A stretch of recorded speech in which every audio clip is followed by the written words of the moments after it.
all those things are just, they never work the way they're supposed to work. Now we're live. Okay, right. Now we are. Yeah. This is so I StreamYard people, can you please put that thing in there that makes my makeup go on like Zoom does? Hello, everybody. I'm Kate from Lately. This is How to Position Anything with my awesome friend, David Allison, who you guys all know. It's 10 minutes, one word that'll change the way you sell to anyone, anywhere, across any industry. David is going to share more about Valuegraphics, which is where these ideas come from, and we're going to get to today's word, which is awesome. But I just want to say, like, Valuegraphics is reinventing the way that marketers and salespeople and people in general group humans in order to sell and market things to them. And he's a consultant to the United Nations, like the United Nations, right? So in case you were wondering if new ideas are valid, like it's just such a huge feather in your cap, David, to have that, right? That a global organization is saying, this idea of new perceptions is the way it is. So hold on. I just want to say hi to everybody who's here. If you're not joining yet or in the chat, join in the chat. Tell me hello. Where are you, David? What part of the world? I'm up in Vancouver, Canada, on the coast of British Columbia. I heard that it's hot as jalapeno peppers up there. Oh my gosh, the whole province is on fire, and it's hot. And I really feel sad for people who don't have air conditioning. We only need it for like 2 weeks a year normally. This year, like those of us who have it are just like, haha. Yeah, I have a friend in Seattle actually, and she was like, all of her kids were sleeping in their bedroom on the floor because it's the one room where they had. Yeah, it's intense. It's like Texas hot here. Yeah. That's super hot. Well, I am in Stone Ridge, New York, which is Hudson Valley, not in New York City. So everybody else, let us know where you're from, what's happening, how's the weather, is it still summer, does it smell like fall yet? I hate to say it, but it's starting to here. And we're going to dive into, hey, Robin, how's it going? To How to Position Anything with David Allison. David, do you want to start? Yeah. Okay, cool. Because I'm going to actually try to keep this to 10 minutes this time. Because, we always say it's 10 minutes and we're like, itch. 10 minutes.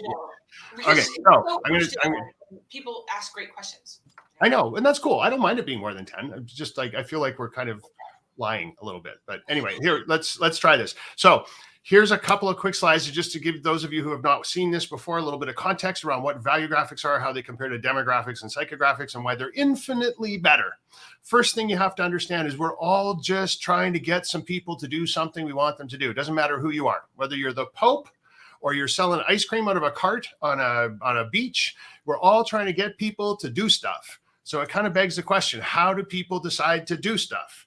And now this is not me. There are very, very smart behavioral scientists all over the world for decades in neuroscience, psychology, sociology. They all agree that what we value, the things that matter to us most, are like the guidance system we use to make decisions. The drivers behind all our decisions are what we care about most, what our values are. So if we want to get people to do something, which is what we're all trying to do, we better know what their drivers are so that we can actually talk to them about what they're listening for and what they care about.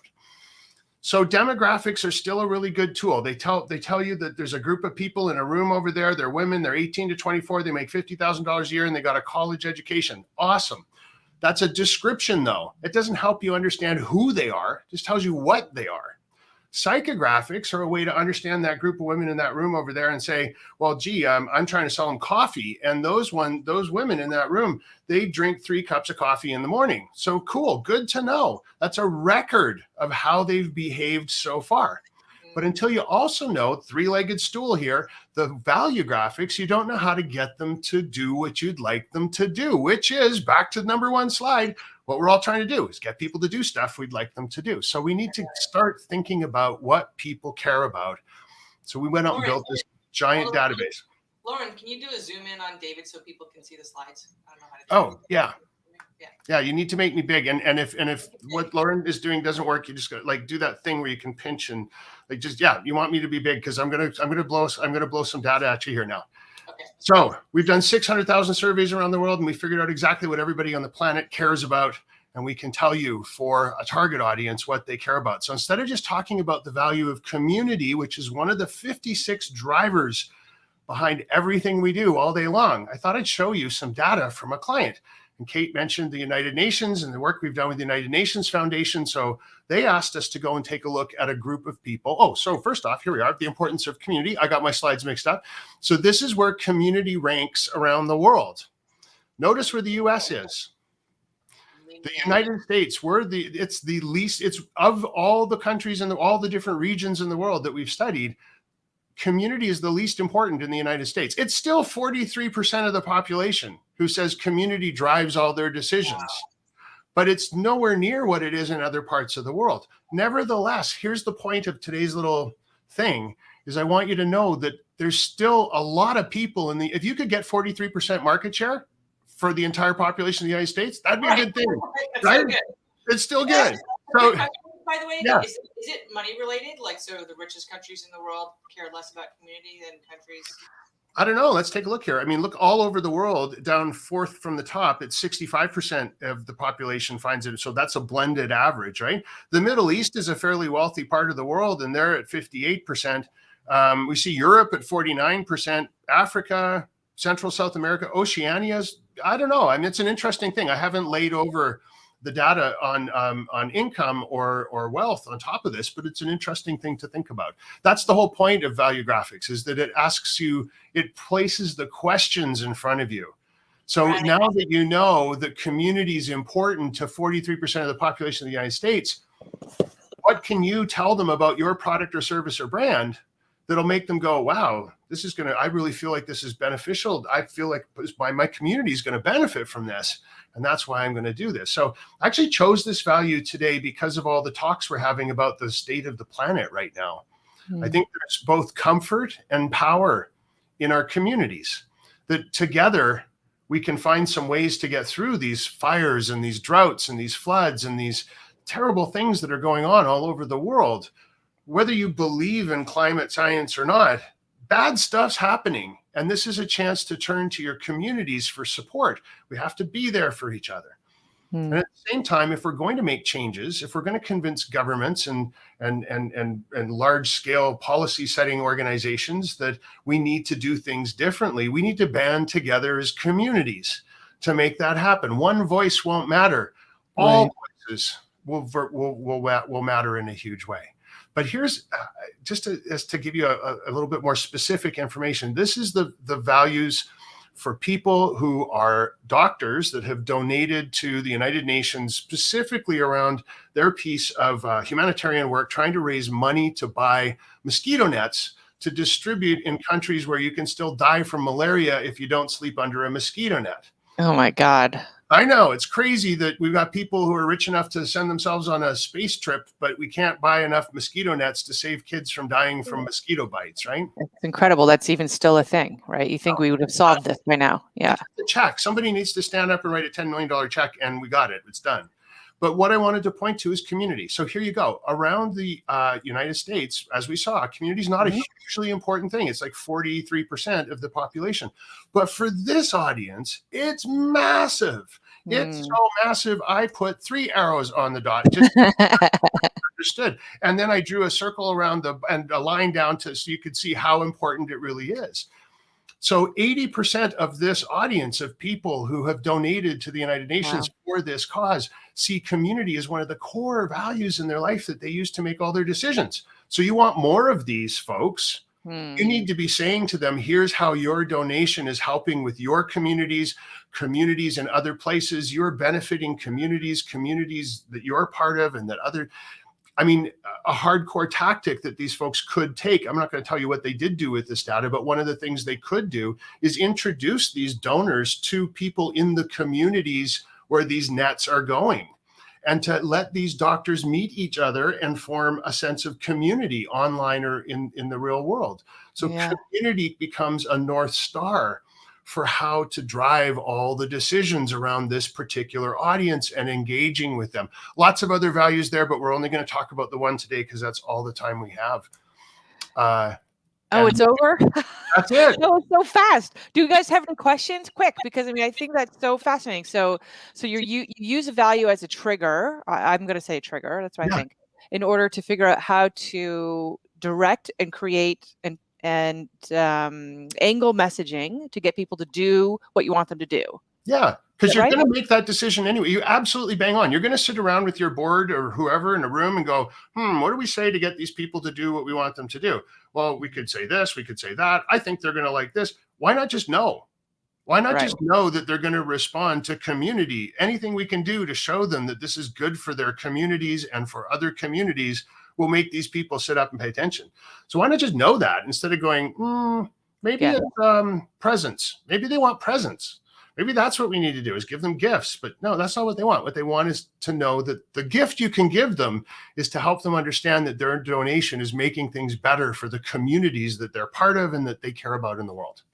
Yeah, it's so interesting. And you said not to look, and we got to go, I know it, but you said not to look at the other things that are here, but it's really hard not to because health and well-being seems like a really small percentage. Is that right? Well, the difference between this audience and the general population of health and well-being, they're pretty close. So it's not the length. It's not the length of the line. Sorry, it's where. No, it's so what this is the white dots are this particular audience of United Nations doctors. Okay, got it. The blue dots are how those same values score for the general population. So if you look at compassion, for example, the general population, not so compassionate, under 40%. These doctors, super compassionate, like way up there in the 70th percentile.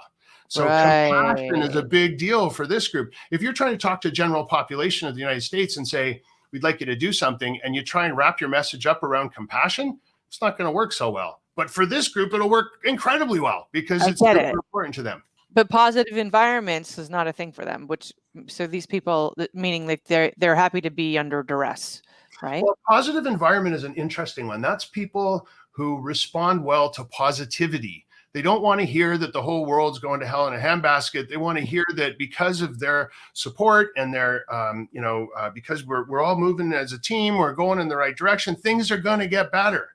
They will respond to positive messages mentally, physically, emotionally, spiritually, whatever. They don't want to hear bad, negative stuff. So these doctors, they're like, you know what? They kind of deal with bad, negative stuff. They're doctors and they're giving to a cause that's about a bad, negative thing. So it's not surprising that they have less tolerance for, it's less important to them to be in a positive environment all the time.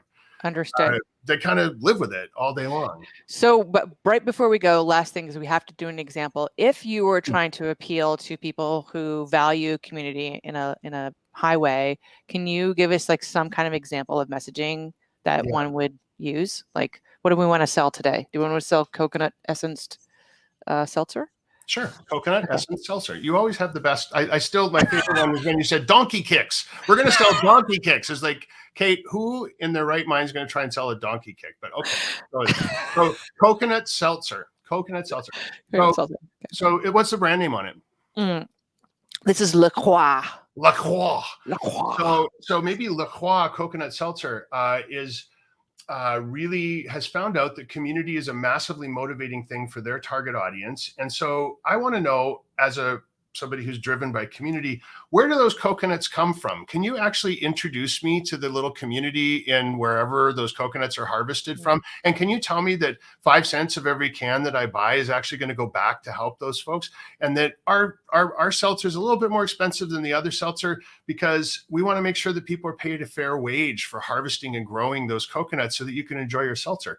And by the way, this seltzer is an amazing thing to share with your friends and your family when you get together and have a big community gathering. Why not serve coconut seltzer by La Croix? There you go. That's the trick. I love that. You're so good at that. So hopefully that helps everybody put into context, like how you can use this in your own marketing messaging with your employees. Think about the networks, the communities in front of you, and what you value and how you want to get them to do things for you. That's our goal here. Yeah. Okay. So giveaway treat. Valuegraphics.online/USA, a complete list in rank order of all 56 drivers of every decision and emotion that everyone in America has. It should be useful. Hope it's useful. Go get it. It's free. It's yours for the taking. It's business changing. I mean, it really, really, really is. Okay, so David Allison, amazing. There's never enough, really. So guys, next week, Tuesday, same time, 2 p.m. Eastern, we are going to have Katie Jordan here talking about Twitter best practices. So if you've been wondering how many times to post a day, this is the time to show up, 2 p.m. Eastern. So come on back. And David, I love you so much. Love you too. Thank you so much, everybody. Hope you're having a great day. Hope this helped, and be well. Yeah, stay cool.